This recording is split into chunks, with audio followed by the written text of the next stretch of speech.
RivCo sheriff backs sanctuary city overhaul. Bill, that law, and let me make this perfectly clear, does absolutely nothing but harm the people they say they are protecting, Bianco said.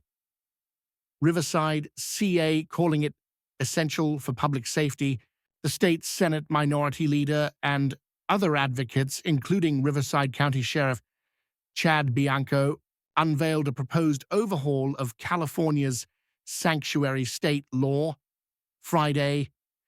Speaking at a news conference in downtown San Diego, Senator Brian Jones, R. San Diego, said Senate Bill 554 would do two things: protect the public from violent felony, criminal, illegal immigrants, and mandate cooperation by local authorities in cases involving specific violent crimes.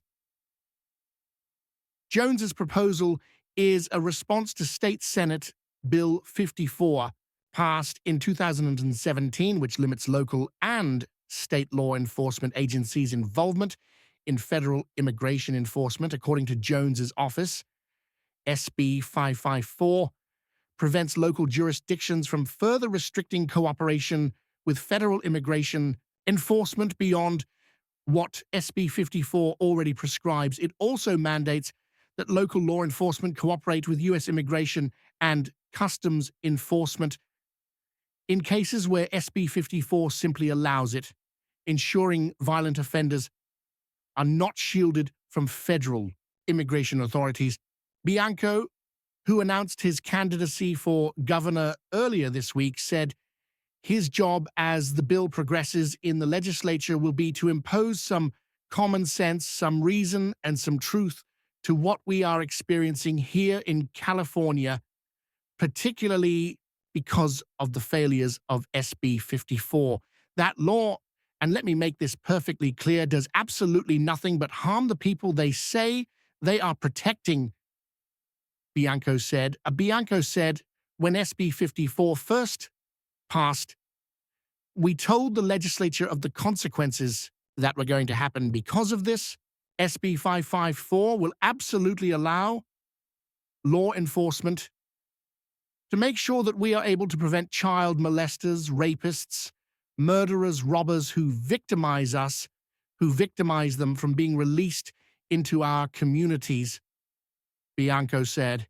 The sheriff said, SB 54 proponents have demonized local law enforcement, which has never been involved with immigration reform, then that is the job of the federal government. Bianco said that it lacks any reason for any person in California to say that we must release those people back into our community, to molest our children again, to rape our women again, to murder other people again.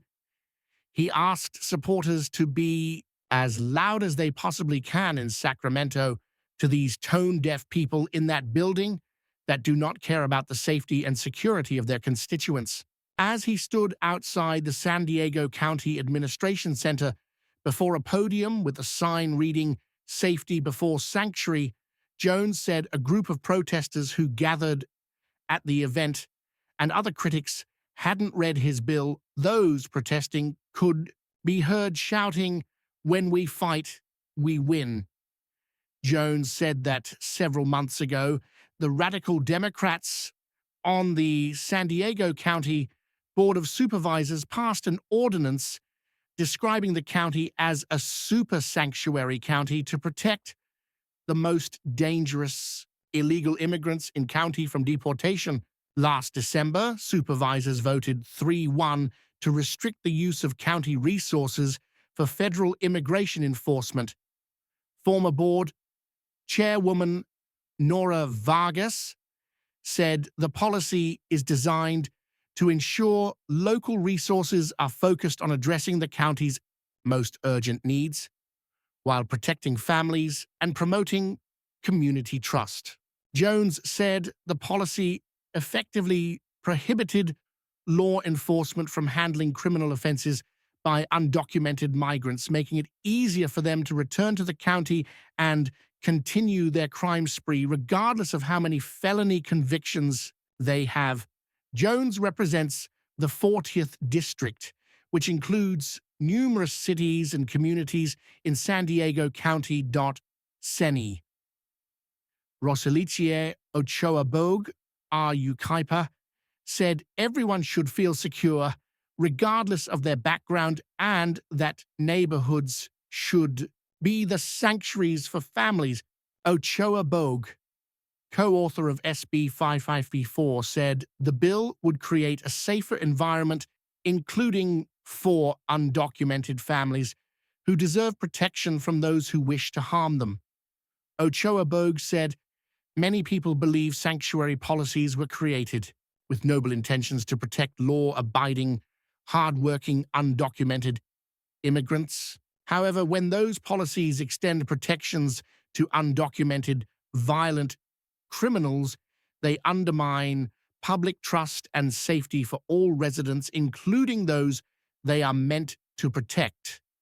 She added, communities lose faith in the system when they see offenders back into the streets, which leads to a reluctance to report crimes or cooperate with law enforcement officers, Ochoa Bogue said. She added that SB 554 is a compassionate and necessary response to the challenges posed by sanctuary policies. By refining these laws, we honor the original intent of protecting vulnerable communities while ensuring those who commit violent crimes are held accountable, she said. Together, we can create a California where safety and justice prevail for everyone.